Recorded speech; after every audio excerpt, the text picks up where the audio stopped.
सुप्रभात देवियों और सज्जनों, मैं कर्नल सोफिया कुरैशी और मेरे साथ विंग कमांडर व्योमिका सिंह आज आपको 6 से 7 मई 2025 की रात 1:05 से 1:30 बजे के बीच भारतीय सशस्त्र बलों द्वारा अंजाम दिए गए ऑपरेशन सिंदूर के बारे में जानकारी देंगे।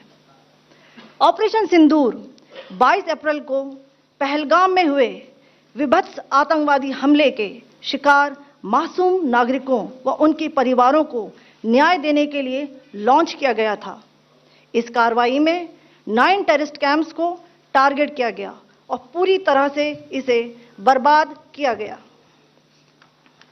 पाकिस्तान में पिछले 3 दशकों से टेरर इंफ्रास्ट्रक्चर का निर्माण हो रहा है।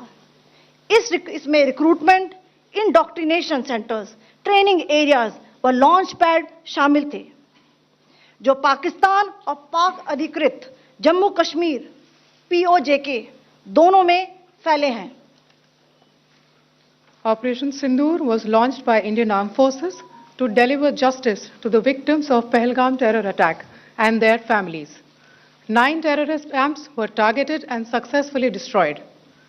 Over the last 3 decades, Pakistan has systematically built terror infrastructure. It is a complex web of recruitment and indoctrination centers, training areas for initial and refresher courses, and launch pads for handlers. These camps are located both in Pakistan as well as Pakistan-occupied Jammu and Kashmir areas. Some of the well-known training camps are located, as you can see on the screen. They are distributed from Savai Nala in the north, counting to approximately 21, ending at Bhagalpur to the south. इन लक्ष्यों का चयन विश्वसनीय intelligence सूचनाओं के आधार पर हुआ ताकि आतंक गतिविधियों की रीढ़ तोड़ी जा सके और यह खास ध्यान दिया गया कि निर्दोष नागरिकों और सिविलियन इंस्टॉलेशन को नुकसान न पहुंचे। The selection of these targets for Operation Sindoor was based on credible intelligence inputs and role of these facilities in perpetrating the terror activities.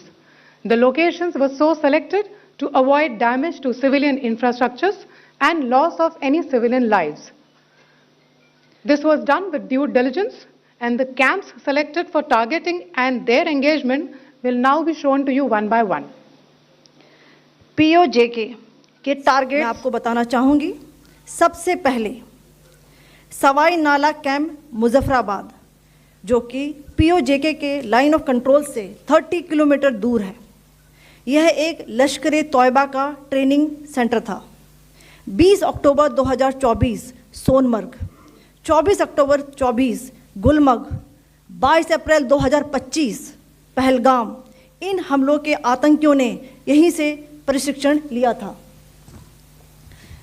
Syedna Bilal camp Muzaffarabad, यह एक जैश-ए-मोहम्मद का स्टेजिंग एरिया है। यह हथियार, विस्फोटक और जंगल सर्वाइवल ट्रेनिंग का केंद्र भी था। गुलपुर कैंप कोटली, यह LOC से 30 किलोमीटर दूर था। लश्कर-ए-तौयबा का बेस था, जो रजौरी, पुंछ में सक्रिय था। 20 अप्रैल 2023 को पुंछ में और 9 जून 2024 को तीर्थ यात्रियों के बस हमले में यहीं से आतंकी को ट्रेन किया गया था।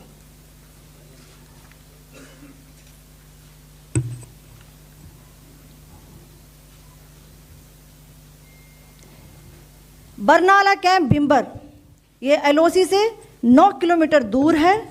यहाँ पर हथियार, हैंडलिंग, IED व जंगल सर्वाइवल का प्रशिक्षण केंद्र था।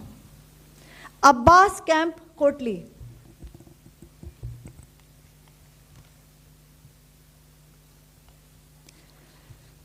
यह LOC से 13 किलोमीटर दूर है।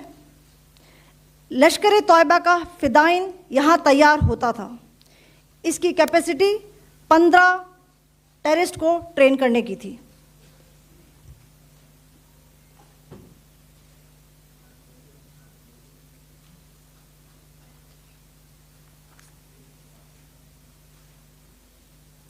अब मैं पाकिस्तान के अंदर के टारगेट से अवगत कराना चाहूँगी। पहला, सर्जिकल कैंप सियालकोट। यह अंतर्राष्ट्रीय सीमा से 6 किलोमीटर की दूरी पर है, सांबा कठुआ के सामने।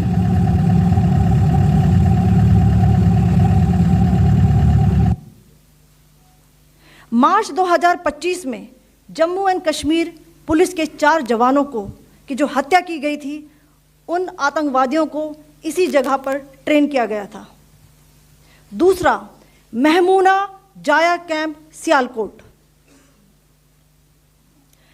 यह 18 से 12 किलोमीटर आईबी से दूर था। हिजबुल मुजाहिदीन का बहुत बड़ा कैंप था। यह कठुआ जम्मू क्षेत्र में आतंक फैलाने का नियंत्रण केंद्र था। पठानकोट एयरफोर्स बेस पर किया गया हमला भी इसी कैंप से प्लान और डायरेक्ट किया गया था। मरकज ताइबा मुरीद के, यह आईबी से 18 से 25 किलोमीटर दूरी पर है। 2008 के मुंबई हमले के आतंकी भी यहीं से प्रशिक्षित हुए थे। अजमल कसब व डेविड हेडली भी यहां ट्रेन हुए थे।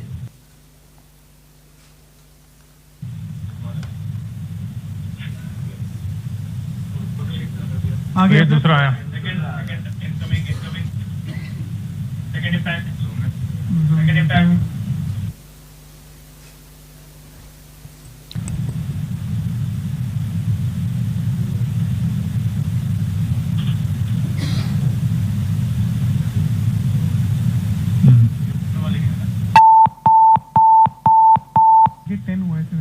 टारगेट 10 हुआ, एंक्लोजर सेम ही है। 7 it is hit the target. हाँ हाँ।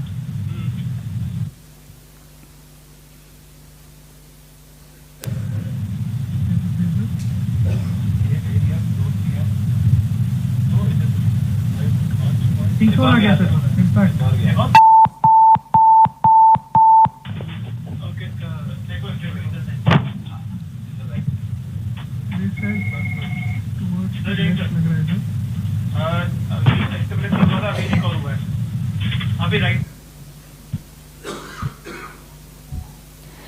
मरकज सुभान अल्लाह भावलपुर, यह इंटरनेशनल बाउंड्री से 100 किलोमीटर दूर है। जैश ए मोहम्मद का मुख्यालय था। यहाँ पर रिक्रूटमेंट, ट्रेनिंग व इंडॉक्ट्रिनेशन का केंद्र भी था। शीर्ष आतंकी अक्सर यहाँ आते थे। मैं आप सबको बताना चाहती हूँ कि किसी भी सैन्य ठिकाने का निशाना नहीं बनाया गया और अभी तक किसी तरह की नागरिक क्षति की रिपोर्ट नहीं है। धन्यवाद। जय Hind. The strike on the terror camps were undertaken through precision capability, as shown to you. A niche technology weapons with careful selection of warheads was ensured so that they will be targeted.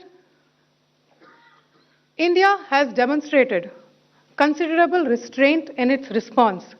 However, it must be said that the Indian Armed Forces are fully prepared to respond to Pakistani misadventures, if any, that will escalate this situation.